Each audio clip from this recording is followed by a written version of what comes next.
This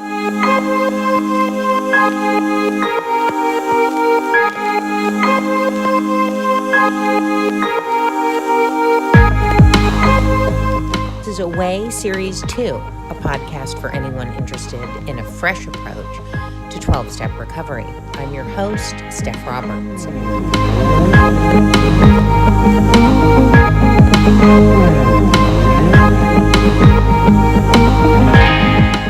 This is episode 13.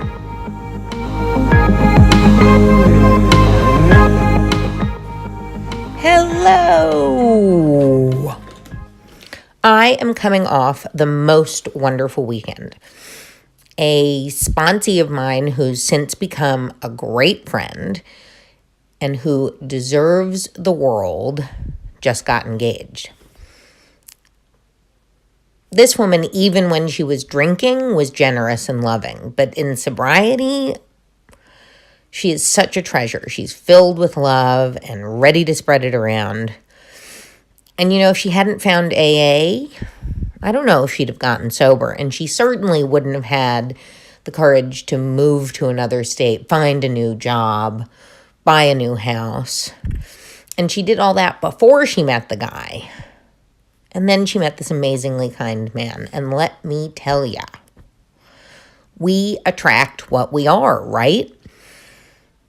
When she was sick, just like when I was sick, she attracted assholes. But now he's awesome. I love them both so much. He proposed to her at my house. I hosted a party for her because she was visiting here. Family and friends came over. And I sort of figured it would be an engagement party, but he hadn't proposed yet. And then he did it at sunset on my lawn, which is on the freaking water. Not trying to brag, I really live in a beautiful place. And he's so sweet, and so is she, and they're so happy. And I'm so happy for them. And when I was drinking, I would have felt happiness. But it would have been riddled with comparisons and self-loathing and yada, yada, yada. Now I get to just be totally happy for someone because I'm whole. And I'm a whole and mostly happy person. It's very cool and one of the many gifts of sobriety. And Sunday, March 31st, was my birthday, the grand 41. But as you know by now, I don't like my birthday, so I am happy that day is over for another year. The only thing I really like is getting older. Because for me, getting older has been everything. I love the confidence. I love having more knowledge, more information, more experience. I love being in my 40s, and I actually expect now that life will get better and better. Who'd have thunk? I never thought I'd live to 30. All right, sorry. Let's get into the book. Into Action, page 72. Let's read. Having made our personal inventory, what shall we do about it? We've been trying to get a new attitude, a new relationship with our Creator, and to discover the obstacles in our path.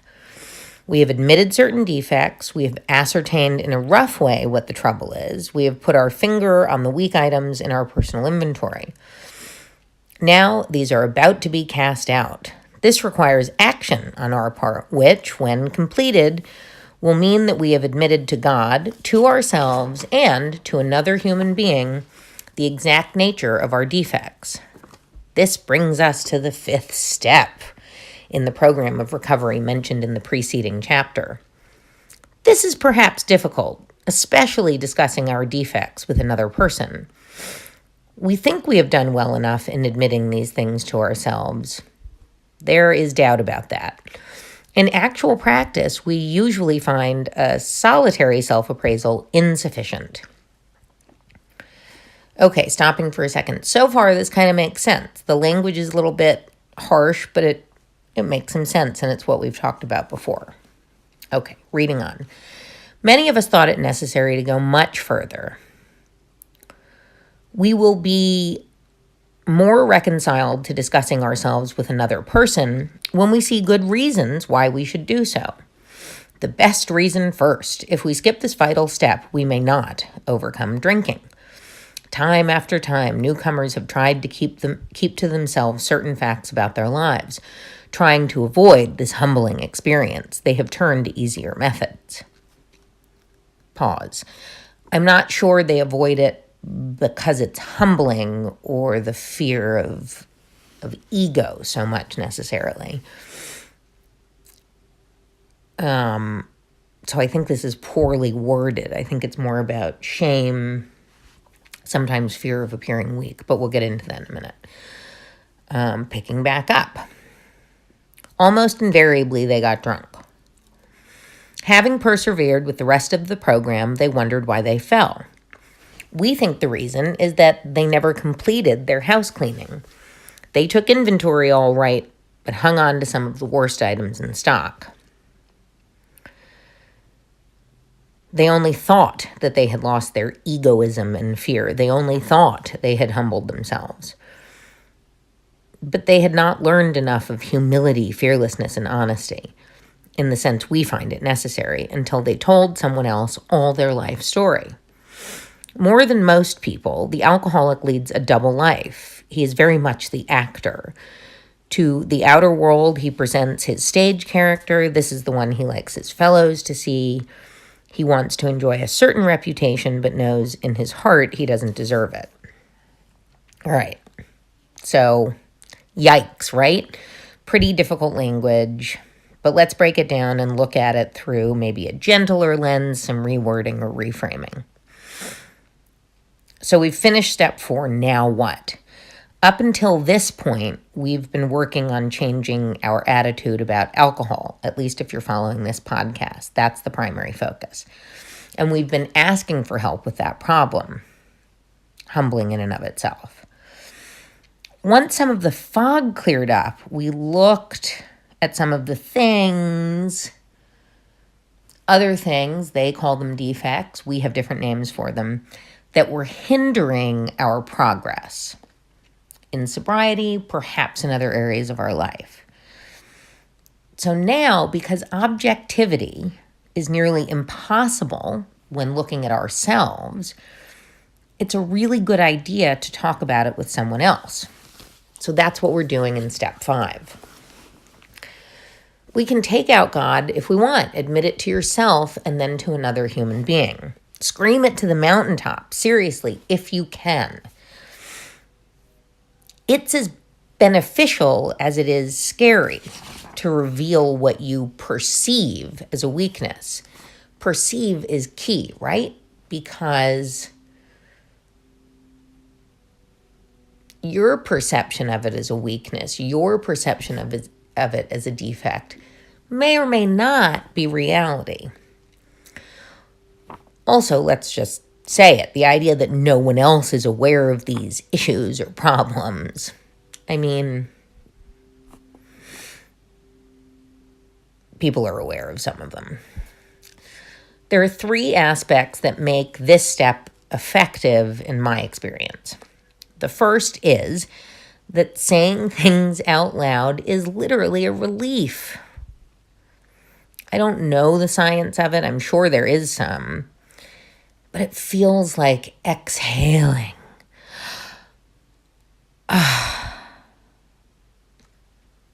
Secondly, saying it out loud to someone who has had similar experiences and made similar mistakes often helps alleviate some of the shame you feel around it, or the sadness, the anguish, however you describe it, the anger. And you really only understand that by sharing it, right? And it also helps the other person for the same reason. Someone else was an idiot in just the same way. Someone else was a victim in just the same way. Yay!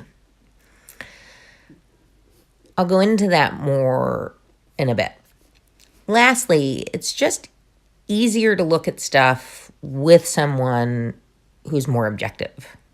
And that's pretty straightforward.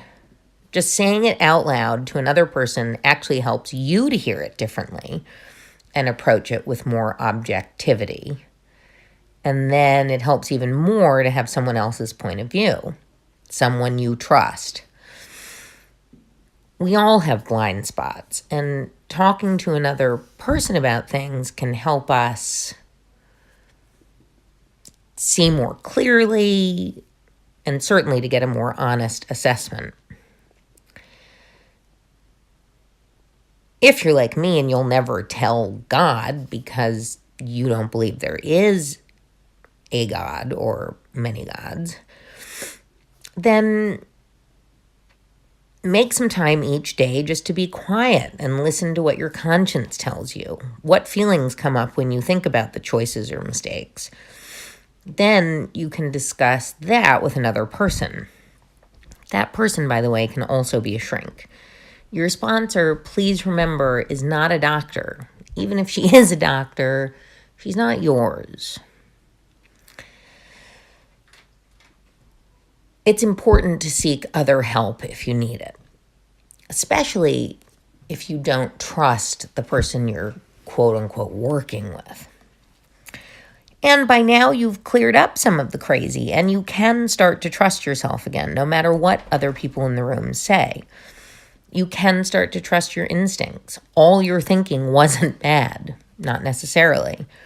You can really tune into your conscience, your re-emerging moral compass. So, trying to avoid this humbling experience. I think this phrase makes it sound scarier or rougher than it is because, again, it seems like they're speaking to an arrogant, angry alcoholic. So humbling may not be the right word or the right intent for everyone. Of course it can and probably will be humbling to tell another person about the things you've done wrong. Maybe even about the times you were victimized, though again, humbling isn't the right word there. But it can also be just plain scary, and often fear feels humbling. It feels weak. It isn't. It isn't always an inflated ego that's gotten in the way. Sometimes it's plain old fear. Like, if I tell someone these things, he or she will. But that's my dog eating everything she can find on the floor. Okay. If I tell someone these things, she will what? What? First of all, you're making an assumption about someone else's emotional reaction. There may not be an emotional reaction. It always helped me to use the worst case scenarios. So, worst case scenario, he or she will decide to hate me. I mean, that's not ideal, right? But it is okay. It won't kill me. It's a rejection. I can handle rejection. And that's the worst case. It's unlikely with other people in the rooms of AA. They're not in ideal places for that. What's another worst case? That she will think I'm weak.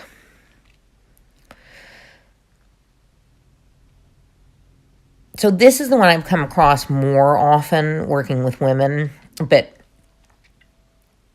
I've heard from men that it's very similar. And it's the one I most identify with, that people will think I'm weak. And so maybe the word humbling is the right word in that case, but I still don't love it. In my story, as in so many, weakness wasn't an option. And so by the time I got sober at 33 years old, I had a really good defense system built up. So good, I didn't even know some of it was a defense system. It felt like it was just entirely me. And it had kept me safe in a lot of ways for a long time. So,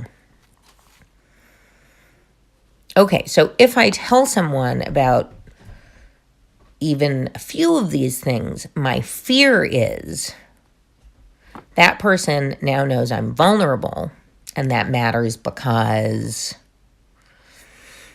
he or she will inevitably use it against me. But is that true, or is that my perception? Is it true, or is it just one of my defenses trying to keep me safe?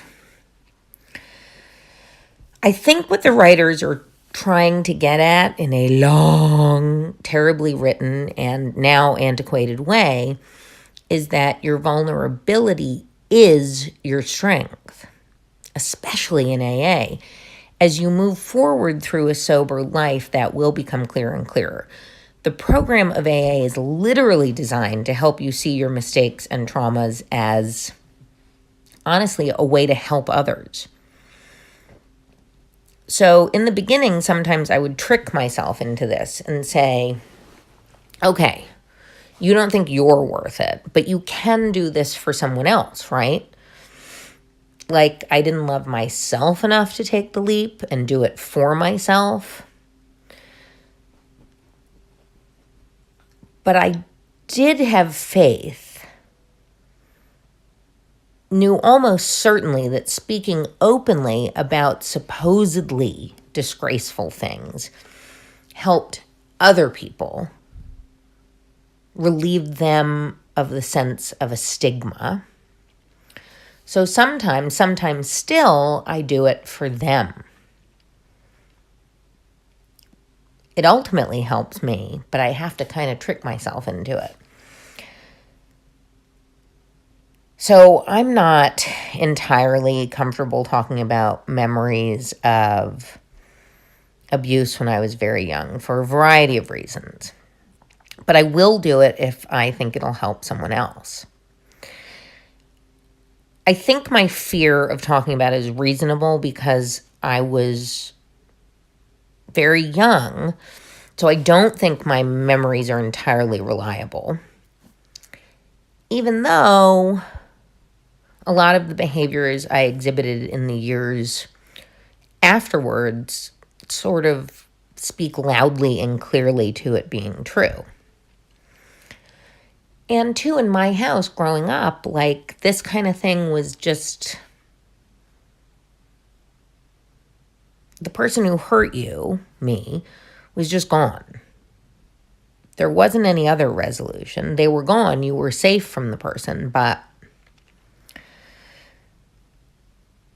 anyway, so I'm saying it out loud right now on this podcast, I guess, for that reason, to say, if it happened to you, it's okay. You can still get sober, of course. Or just to say, I get it.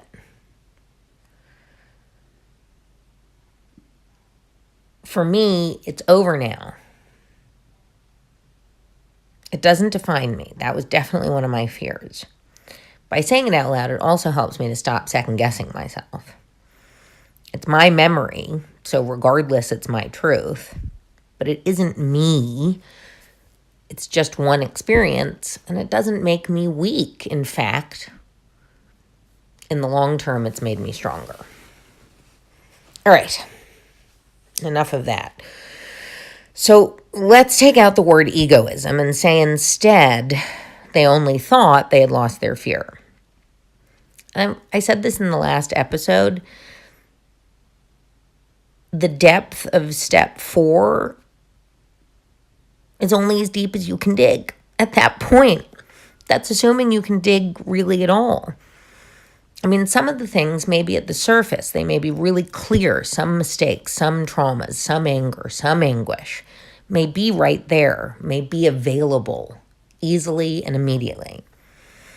And in my opinion, that's the stuff you need to address first. There's no reason to dig way beyond it yet. Certainly not to get sober. Probably not to stay sober. To improve your life overall, definitely you're going to want to dig deeper at some point and break up some more of that stuff.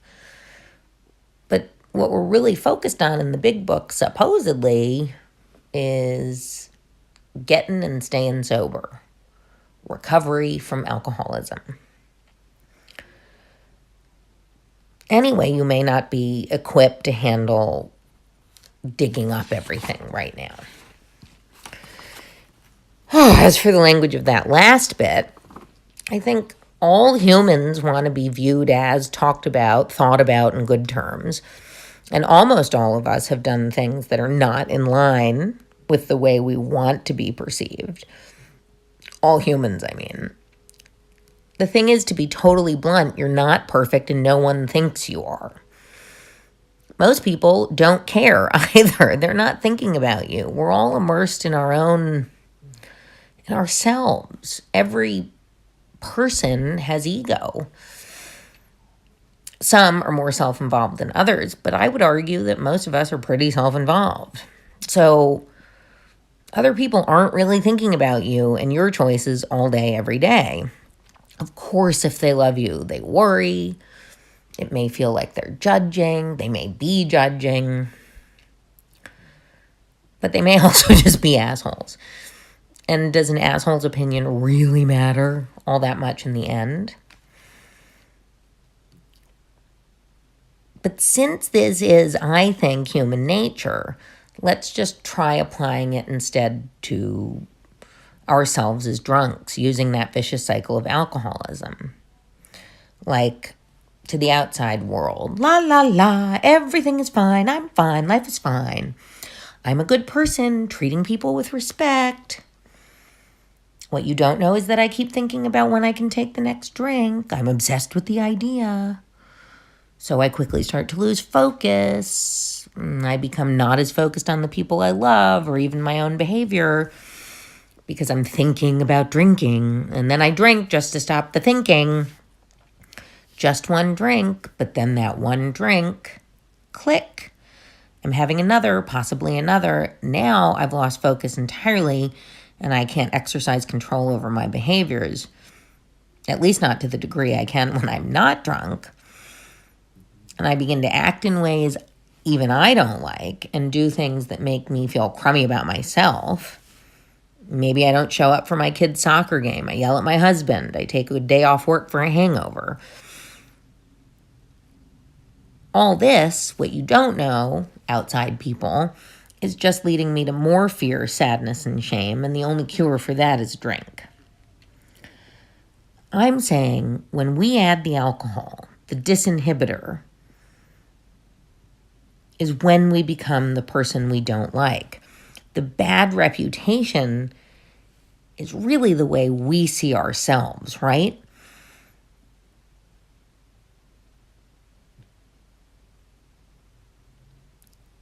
You're accountable to your own conscience now.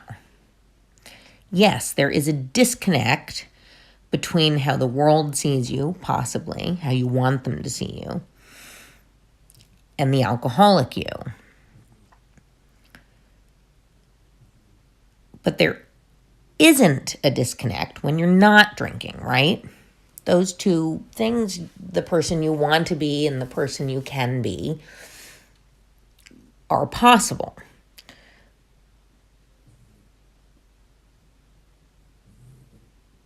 There isn't ever the disconnect within you. So it's like even when you're drinking and you're showing the world one side and your insides are yucky, your insides are always yucky and they're coming with you even if you're acting a certain part. So there's no real disconnect in you. The disconnect is sort of the comparison, the outside world to the inside you. I don't know if that makes sense. And I don't know how else to sort of articulate it right now. So moving on. Reading. We must be entirely honest with somebody if we expect to live long or happily. I mean, I want to live long and happily, thanks. Again, though, entirely honest doesn't mean look for things you just can't see yet. Not yet. I mean, whomever you choose to confess these things to, will likely help you to look more closely at the things you do see already. But like entirely honest and tearing apart every aspect of your life from early childhood to the present are just not the same thing. The very best psychotherapists in the world would advise strongly against anyone opening up every wound at once, because you might bleed out. Okay, back to reading. Notwithstanding the great necessity for discussing ourselves with someone, it may be one is so situated that there is no suitable person available. If that is so, this step may be postponed, only, however, if we hold ourselves in complete readiness to go through with it at the first opportunity.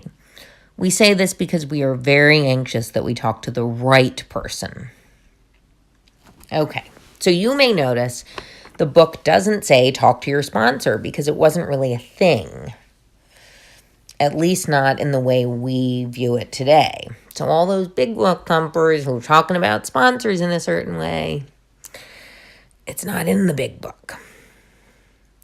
So it 100% does not have to be your sponsor. I suggest it's someone who really does understand alcoholism from the inside out, or a very good shrink, because, excuse me, I have to take a sip of water.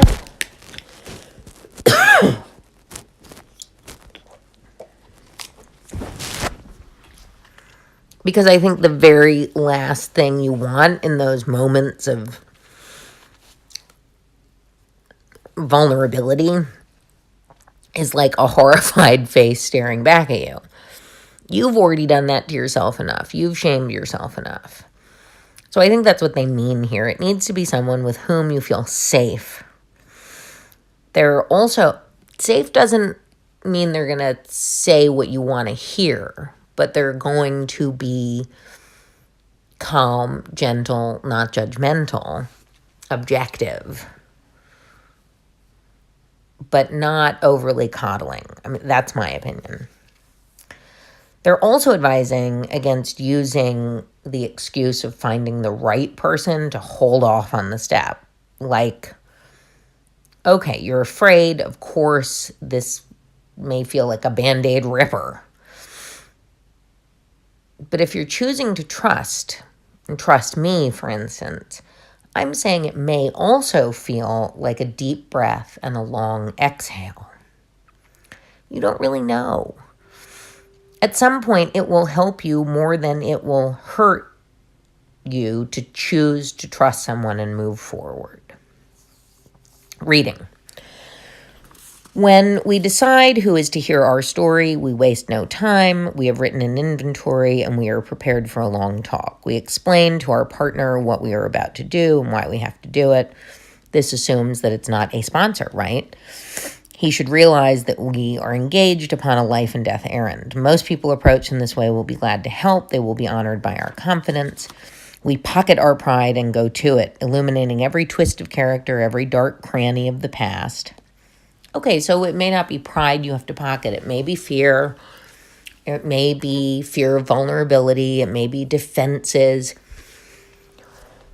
Excuse me. There are a lot of different ways to look at that. But whatever it is, the idea is to set it aside and just take the leap. Once we've taken this step withholding nothing, we are delighted. We can look the world in the eye. We can be alone at perfect peace and ease. Our fears will fall from us. This is true in my experience, but it wasn't true for me in step 4. Step 4 felt like a relief. It did feel like an exhale of a lot of built up stuff. But I was not at perfect peace and ease. All my fears did not fall from me. Certainly more of that happened by the end of the step process. But that's been a continuing practice. And as I've said before, meds helped a lot because a lot of my lack of peace and ease came from pretty severe social anxiety. We may have had certain spiritual beliefs, but now we begin to have a spiritual experience. The feeling that the drink problem has disappeared will often come strongly. We feel we are on the broad highway, walking hand in hand with the spirit of the universe. I actually like that phrasing better than, the heavy emphasis on just God all the time. Because some of us have felt, or some of you do feel, the spirit of the universe. Not necessarily as a being, an all-knowing or somehow human-like being. For me, the feeling that the drink problem has disappeared did not come immediately. I wouldn't say it was terribly slow in my case either. I've seen it come slower for many, but I do feel it strongly. It, for me, at least as of today, has disappeared completely. And as I've said before, in my case, been replaced by almost repulsion, not of other people doing it, just of the thought of doing it to myself. Returning home, we find a place where we can be quiet for an hour, carefully reviewing what we have done. We thank God from the bottom of our heart that we know Him better. Taking this book down from our shelf, we turn to the page which contains the 12 steps. Carefully reading the first 5 proposals, we ask if we have omitted anything, for we are building an arch through which we shall walk a free man at last.